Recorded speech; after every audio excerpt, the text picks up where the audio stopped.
تجاوز مشكلة الدفاع هلال فنيا. المسؤولية يتحملها جسس في اختيار عناصر.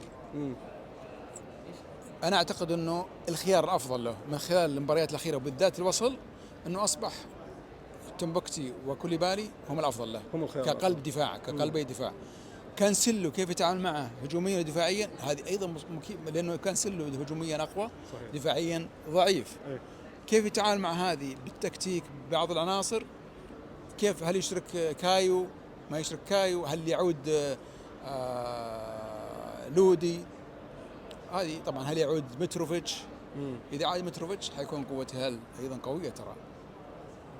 متروفيتش مرعب للخصوم، مرعب للخصوم. إيه صحيح. على جميع المستويات، بدنيا فنيا تكتيكيا حضور لكن تكتيك يبغى له وقت محطة يعني لعب. بعد لا إصابة يعني بعد. شوف إذا جاهز 100% لياقيا ما عندك مشكلة فنيا، لأنه أهم شيء يكون لياقي وما عنده إصابته تلاشت. إذا ما تلاشت إصابته لا. شكرا الله أبو يحفظك. أحمد، يعطيك العافية.